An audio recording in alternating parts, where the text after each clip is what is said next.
Bueno, nuevamente, darle las gracias por el interés y la permanencia un día como hoy acá en el auditorio. Ya la última conferencia son aspectos, pues se supone prácticos, procesales, pero que responde a situaciones muy novedosas. Aquí estamos peloteando una serie de supuestos y don Ricardo, pues prácticamente ya me deja muy preocupado con la tarea encomendada de que con el artículo 5 los jueces tenemos que arreglar el mundo de la ley orgánica del Poder Judicial y hay que tratar de arreglar, aunque sea un carro cubano de modelo 50 o 40, hay que hacer el esfuerzo. Y en ese sentido, bueno, les digo que los aspectos procesales en materia de aspectos tributarios, pues casi que ni los abogados ni menos a los jueces nos gusta mucho. Lo digo porque incluso en el caso nuestro como juez me correspondió a partir de la Ley de Cobro Judicial del año 2008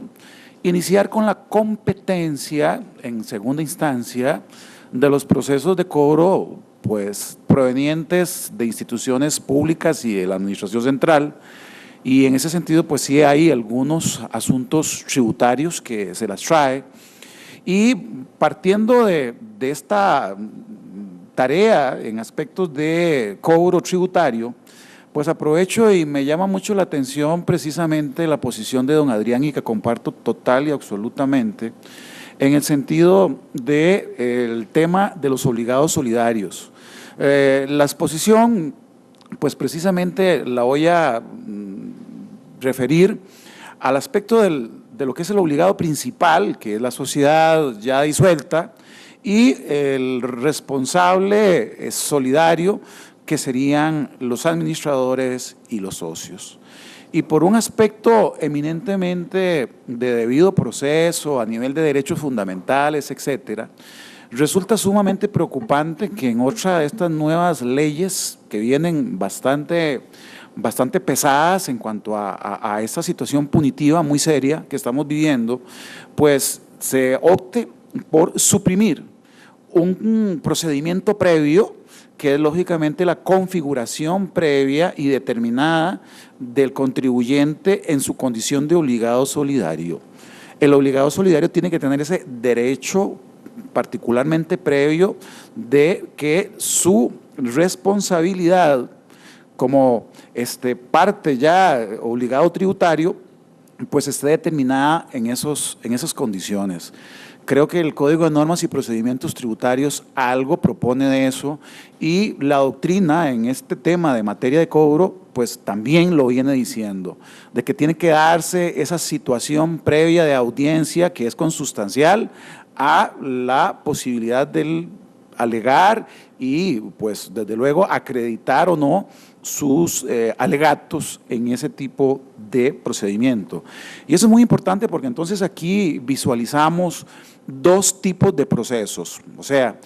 la ley de impuestos sobre personas jurídicas refiere en términos muy genéricos a el cobro o a los procedimientos y esos procedimientos pues están relacionados con aspectos sustantivos e instrumentales del Código de Normas y Procedimientos Tributarios y también desde luego con la propuesta procesal que contiene la Ley de Cobro Judicial del 2008 y que prácticamente viene a ser reinsertada en el nuevo Código Procesal Civil que estará vigiendo a partir de octubre del 2018. En la Ley de Cobro Judicial aparecen pues dos tipos de procedimiento que resultan aplicables a los supuestos previstos en la Ley de Impuesto de Personas Jurídicas. Los tipos de procedimiento pues son muy claros. Uno primero, que sería el proceso monitorio, relacionado sobre todo a lo que tiene que ver con el cobro de obligaciones de tipo personal, obligaciones dinerarias que sean líquidas y exigibles, y precisamente lo que hablaba el doctor Torrealba, esa liquidez y exigibilidad. En el caso de los obligados solidarios, pues tendría que estar predeterminada a través de un procedimiento, de una situación, de un requerimiento y audiencia anterior a el simple requerimiento ya por parte de la administración tributaria. Entonces, en ese sentido, cuando nos estamos refiriendo a aspectos de cobro de representantes o socios, pues tendríamos que tener esa situación bien clara en cuanto a que el cobro sería precisamente a través de ese tipo de procedimiento. Situación distinta es la referida, lógicamente, al aspecto de la sociedad. La sociedad, pues, en esta ley se copia, les resulta atractivo traer como novedad lo que se ha venido dando en algunos otros planteamientos que son muy distintos al caso de la relación jurídico-procesal que tenga una sociedad disuelta en un cobro. Y son diametralmente distintas porque se acude a la figura de la hipoteca legal y a la figura de la prenda legal. Cuando ustedes estaban en la universidad, recuerden muy bien que a veces costaba entender, incluido en mi caso, lo que era el tema de las obligaciones pro terreno. Obligaciones pro terreno que son aquellas que surgen en una relación directa sobre un bien específico que genera precisamente la producción de que se produzca esa deuda y la consecuente posibilidad de cobrarla. Recuerdo las posiciones de don Juan Luis Arias en aquellos tiempos, ex magistrado de la Corte Suprema de Justicia y ya fallecido, en base a este tipo de relación con obligaciones pro terreno. ¿Y cómo las visualizamos a nivel de su consumación en una eventual ejecución? Pues precisamente por tratarse de obligaciones reales que nacen en cabeza del bien, determinan que entonces, independientemente de los cambios de titularidad transitorios, provisionales o más o menos permanentes sobre esos bienes, pues el ente acreedor o la persona acreedora le cobra al que lo tenga. Y en ese sentido, pues ustedes ven que calza muy bien el caso, por ejemplo, de los impuestos referidos al Código Municipal, lo que tiene que ver con el pago de los impuestos en cuanto a esos bienes que tiene que declararse su valor y determinarse en la municipalidad, y bajo ese punto de vista el no pago determina que la tramitación para ejecutar su cobro se va por la vía directa del apremio. Ese apremio que es privilegiado en relación con las hipotecas convencionales, porque estamos hablando de una hipoteca legal, que en ese sentido ya hay una vinculación con la entidad acreedora que, independientemente de aquellas hipotecas de primer o segundo grado convencionales que pueden estar preexistentes, pues aquí hay un requerimiento incluso entonces todavía de un mejor ranking de posicionamiento por parte del acreedor. Entonces, en ese sentido, pues es muy corriente visualizar en el caso de los tribunales el tema del cobro de los impuestos a las municipalidades. El procedimiento pues es muy claro, en el sentido que lo que cambia, a diferencia de la convencional hipoteca, es que como no hay una escritura previa de lo que es la base del remate, pues se tiene que lógicamente realizar una valoración del bien y lógicamente que se saca el remate por el valor del bien y se pagará lo que normalmente es muy poco, proporcionalmente muy poco a lo que deba el contribuyente, y por eso muchas veces a nivel previo a la demanda o incluso estando ya iniciando el procedimiento, pues prácticamente que son muchos los casos donde se llega a cancelar, porque nadie va a dejar que se le remate su finca, que ahora podríamos pensar 80, 90 millones de colones, por una suma ahí ínfima en cuanto a esa proporcionalidad respecto al valor del bien. ¿Cuáles otros supuestos, para tener ya un paralelismo con lo que está proponiendo la ley de impuesto de personas jurídicas, tienen que ver con hipotecas legales? Pues el caso también a veces frecuente por olvido o desconocimiento, como el caso de un colega que compra un condominio y estaba encantado con el condominio, y luego me dice que le están presentando una demanda hipotecaria porque le están cobrando cualquier cantidad de gastos de administración, de cuotas, que le certifica el contador público que administra o que está contratado por la entidad administradora del condominio. ¿Ah? Chingo de colega que compró el condominio y no preguntó por algo básico que era si debía o no ese tipo de gastos. Entonces, pues si él no se pudo defender, pobrecito sus clientes, ¿no? Y en ese sentido, pues, ¿qué le quedaba? Pagar. Pagar, no hay otra para poder salvar precisamente el condominio. Pues si ustedes ven esta pequeña explicación, el tema de la hipoteca legal y de la prenda legal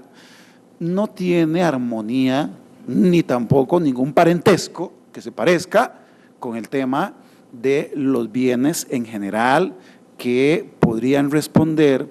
por parte de la sociedad.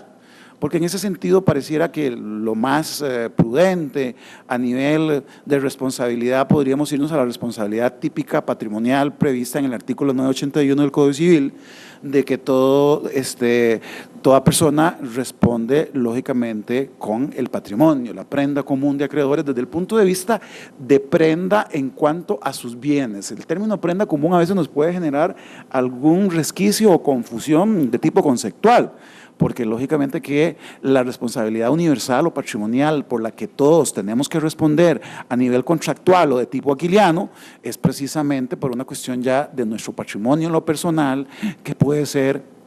perseguido y legalmente embargable. Entonces, bajo ese punto de vista, apreciamos que aquellos procesos que dice la ley continuarán,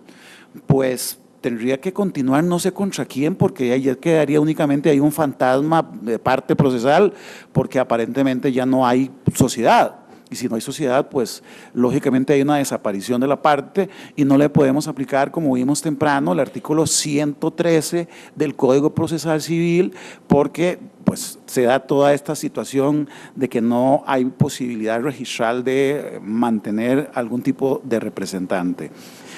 Otra situación entonces referida a los casos típicos de solidaridad, entonces sería, repito, a través de la vía del proceso monitorio, con estas vicisitudes, a ver cómo va esto a permear en aspectos tributarios, referido a esta ley que hablaban ahora en la otra mesa sobre la situación esta del trámite previo o no del obligado solidario. Entonces, acá lo que hay que tener muy en cuenta es que las obligaciones tributarias pues pueden contar con una serie de garantías de tipo real, donde hay esa relación directa entre el acreedor en relación con bienes específicos del deudor, aquellas garantías relacionadas lógicamente con un tipo de fianza y también algunas garantías o relaciones jurídicas crediticias que tendrían que ver con aspectos ya relacionados con la naturaleza, modalidad o tipo de responsabilidad. Me refiero al tema de la responsabilidad subjetiva,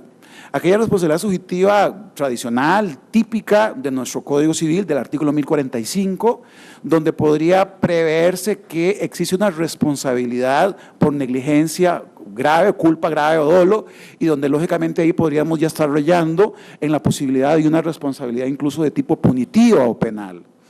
Por otro lado, estaría esta responsabilidad ex lege por atribución legal, que se parece a la objetiva, pero que no necesariamente tiene que ver con la objetiva. Y se puede referir al hecho, por ejemplo, de aquellos casos de infracapitalización societaria, que está prevista por ahí del artículo 201 del Código de Comercio, cuando el pasivo realmente supera a los activos y que entonces en ese caso los administradores tienen la obligación fiduciaria de poner en conocimiento de la Junta para que determine dos cosas, para que determine si viene a darse una capitalización que pueda reequilibrar eso o, en su defecto, que se dé una disminución del capital social y que se pueda poner orden a esa situación contable en cuanto a la cuestión de la sociedad. Y eso es una situación relacionada también con una eventual disolución de las que están en el Código de Comercio, por cuanto se estaría removiendo esa posibilidad de disolución si los socios están de acuerdo en realizar ese tipo de medida. Y por otro lado, pues estaría una responsabilidad solidaria pero de tipo objetivo, que es prácticamente la que le están consignando a los socios y a los representantes. Y en el caso de los socios, pues repito, la paradoja es muy triste, porque en algún proyecto anterior todavía era peor, en el sentido de que se pretendía involucrar, recuerden una mesa donde estuvo Ricardo en un congreso panamericano que vamos a replicar, tal vez vieron antes el aviso, en el mes de octubre y el primer día de noviembre, referido a que en aquel momento estaba en trámite este proyecto, incluyendo a los hijos, incluyendo al cónyuge. Entonces prácticamente que era como incluir casi que a todo el registro civil por situaciones solidarias en el pago de las deudas. Afortunadamente aquí se dieron varias posiciones contrarias a ello. Imaginen ustedes que tienen que ver los hijos, y hablaba incluso por consanguinidad o afinidad, ahí iban las nueras, etcétera, y mayores odios y rencores podría eso generar. ¿Ah? Bueno, eso entonces relacionado a la situación de lo que es el cobro solidario y el cobro por la vía de ejecución coactiva. Quiero finalmente referirme a algunas apreciaciones de tipo procesal que resultan muy preocupantes. Echa la ley, echa la trampa, y pobre juez para ver cómo resuelve esa situación de la ley, el tramposo, el fraude y lo que más o menos tenemos que resolver. Ricardo, pues sí, efectivamente recuerda muy bien, porque el juez fue muchos años y no podemos decir que este caso está muy enredado y no lo resuelvo. Tengo que darle la decisión, tengo que resolverlo. Y en ese sentido, pues, en el caso de estas particularidades que se dan, no solamente con el problema de la disolución de pleno derecho, que es a los 3 años, sino con el problema de las certificaciones o personerías. Por ahí hay como una posibilidad que los notarios están ahora aprovechando, que es aquello de la certificación literal, y que en esa certificación ahí tendrá que hacerse constar el carácter de moroso. Pero es que vean que el carácter de moroso, pues precisamente no requiere lo de los 3 años, es simplemente no estar al día. Y entonces es una especie de semiparalización también del ente societario. Y en el sentido de que si en algún momento por reglamento o por ley ya se da totalmente una supresión de cualquier posibilidad de cualquier tipo de certificación, pues ahí prácticamente hay una atadura total y absoluta para que la persona no pueda gestionar. ¿Qué pasa con estas cosas cuando una sociedad entonces está en esta situación prácticamente que de fallecimiento absoluto? Pues puede generar abusos y puede generar situaciones muy ventajosas para la sociedad, porque la sociedad puede ser que tenga una serie de cargas o deudas grandes por otros lados, deja de pagar los impuestos, no está al día, ya ha hecho una dilución de su patrimonio por allá de una manera más o menos ya predeterminada y de forma prácticamente muy bien realizada. Y entonces, cuando esta sociedad pues es demandada, no por la cuestión tributaria, sino por otras cosas, pues prácticamente es un premio estar en esta situación de imposibilidad de gestionar por los efectos de la situación de las certificaciones. Entonces, pensemos que en algunos casos podría suceder que la parte actora, que es la que demanda a esta sociedad, teniendo el interés de demandarlas por fraude de simulación o por algún tipo de acción pauliana o lo que sea, pues tendría que en algunos casos pensar hasta en llegar y pagar ese impuesto para poder seguir con el procedimiento. Eso ya es demasiado, ¿no? Pero eso podría suceder. Igual a la inversa, pues se pueden dar situaciones muy particulares en relación a abusos procesales cuando precisamente la parte actora se ve imposibilitada de que el asunto le camine, de que el asunto pueda irse resolviendo de una manera más o menos normal. Vea que estamos en una situación coyuntural, donde hay muchas esperanzas y muchos sueños del cambio procesal, que toda la oralidad lo va a arreglar. Eso no estoy tan seguro. Y en ese sentido, pues, en esta situación que vemos con esta ley, pues, podría darse para cualquier cantidad de subterfugios. Ahora comentaba con la distinguida colega moderadora de que precisamente en muchos casos el problema de la ausencia o la imposibilidad de tener a mano por parte de una sociedad que sea parte pasiva o actora, para poder cumplir con ciertos requerimientos, con una orden de una autoridad judicial o para poder llegar a la decisión de la sentencia, pues se requieren a veces algunos documentos que pedir, y esos documentos necesariamente a veces exigen aportar la personería. Entonces, si llegamos a una situación de negación absoluta de algún tipo de personería en general de estas, pues prácticamente se paraliza todo el tráfico, la riqueza, las empresas estarían muchísimas en una situación que podría generar un verdadero caos a nivel económico y a nivel del tráfico jurídico y económico. Muchas gracias.